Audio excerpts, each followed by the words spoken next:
How's it going, guys? Cody back again, dropping yet another video. Right, guys, this time more prison news. You'll be surprised to hear. Link in the description below, like I always do. Stories in the Daily Mail online. We're going north of the border now to sunny Scotland and that, you know what I mean, mate? Don't a fuck about. Right, well, there was this paedophile that was being held on remand at Low prison, which is in Bishopsbriggs, which is part of Glasgow. Dangerous, naughty city is Glasgow. He was being held on suspicion of possession of indecent images of children, the dirty sicko, and also of having a prohibited weapon. I'm going to read the story, guys. I'm going to do my bit at the end, like we always do. Right, so, pictured. Suspected paedophile who killed himself amid fears he would be abused in one of UK's most notorious prisons after watching a Ross Kemp documentary about it from behind bars. Robert Nobbs, 51, you can see the dirty paedophile at the start of the video in the picture, was arrested for possessing indecent images of children. He killed himself after watching a Ross Kemp documentary about Barlinnie prison, very notorious prison up in Scotland, along with Saunton, Polmont, etc. He was being held on remand at Low prison in Bishopsbriggs near Glasgow at the time. The sheriff has also ruled that staff should not have kept him isolated conditions in jail. An alleged sex offender took his own life after watching a Ross Kemp documentary on one of the UK's most notorious prisons because he was terrified of being sent there, a sheriff has ruled. Robert Nobbs, 51, you can see him pictured at the start of the video, guys, had been arrested and been held on remand on charges of possessing indecent images of children and having a prohibited weapon. He was being held at Low prison in Bishopsbriggs near Glasgow while awaiting his next court appearance. Just hours after watching the ITV documentary Ross Kemp Behind Bars inside Barlinnie in November of 2017, he was found dead in his cell. Mr. Nobbs left a note saying he couldn't handle Barlinnie and had previously spoken about being frightened of serving a sentence at the tough Glasgow jail. A fatal accident inquiry, which is similar to the Prison Probation Ombudsman investigations here in the UK. Scotland has had its justice devolved, so they look after their own courts and prisons and stuff. A fatal accident inquiry was being held at Glasgow Sheriff Court into Mr. Nobbs' death. The inquiry heard the former EastEnders star Kemp and implied sex offenders were the lowest of the low, as he examined conditions at the prison during the show. Sheriff Linda Ruxton has now ruled that watching the documentary was the last straw for Mr. Nobbs from Inverkip, Inverclyde. She was also criticised jail bosses at Low for keeping him in isolated conditions at the prison, which she said had an impact on his mental health. Issuing her determination, Sheriff Ruxton said shortly before his death, Mr. Nobbs had been expressing to his sister his belief that he was going to receive a lengthy prison sentence. How afraid he was of going to Barlinnie. He was terrified at the prospect.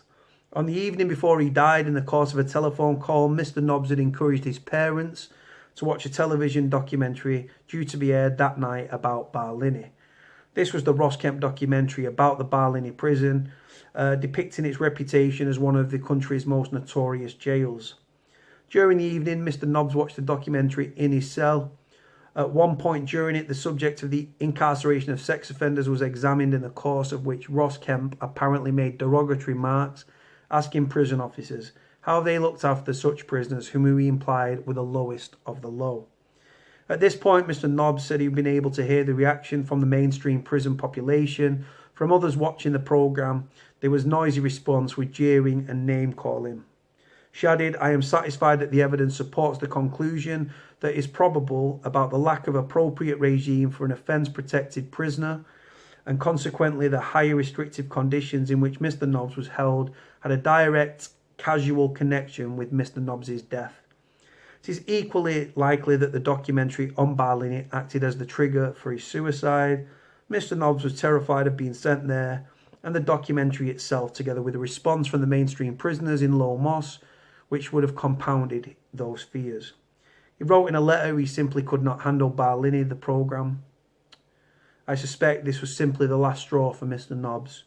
Sheriff Ruxton said more support should be offered to Mr. Nobbs as he was a vulnerable inmate who had never been in prison before and was at high risk of suicide.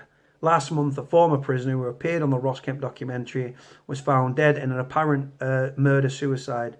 The bodies of Hugh Sinclair and partner Elizabeth McShane, God bless, may she rest in peace, were discovered at a flat in Glasgow's Knightswood. Sinclair, 33, was among the convicts who went in front of the cameras for the programme in 2017.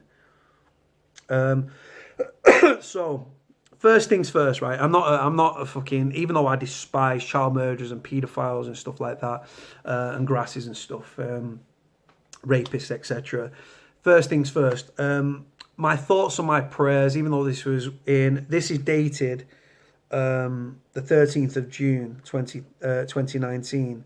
So my thoughts and prayers go out to Robert Nobbs' friends and his family, because at the end of the day, guys, they wasn't guilty of any offence. They was just guilty of loving their son, their brother, etc., etc. So my thoughts and prayers are with them. However, truth be told, I have no sympathy for a suspected paedophile. Now, like I say, you can use the word suspected. At the end of the day, it sounds like he was running a regime called DNU, which is do not unlock, or DNO, do not open. And it sounds like there might have been no space. I've never been to Low. I'm assuming they've got a VP wing or a vulnerable prisoners wing. So it sounds like there wasn't space on that wing, so it was kept on probably the induction wing, and he was running a DNU regime, which means in layman's terms, he gets out for an hour a day, half an hour in the morning when general population prisoners on the wing are locked up.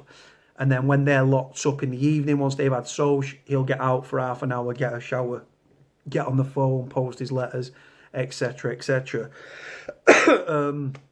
Hence why they mention about the jeering and the name calling and the prisoners and stuff shouting out of the cell door and everything else. Obviously, prisoners are not stupid. They would have known why he was in there. It might have even been publicised in the paper. Now, like I say, harbouring indecent images of children, right? Some people, some wrong-uns might think, well, there's nothing wrong with it. The fact is, by viewing those images, they're actually creating a market and a demand for those people that are out there abusing children, raping them, exploiting them in the worst of circumstances, right, to carry out those actions and stuff. And very depraved individual. Now, Robert Nobbs, he wasn't scared of prison when he was doing what he was doing, when he was downloading these indecent images of children, was he? No. Getting his sexual gratification from them. But then when he ends up in prison, and he would have been having a torrid time of it, and rightfully so, you're not gonna see a tear shed from me or anybody on this channel. Then, like I say, at the end of the day, a dead sex offender, guys. Do you feel sorry for him? Is it tragic circumstances? No, of course not. He can't reoffend now, can he? Right? It was his first time in prison.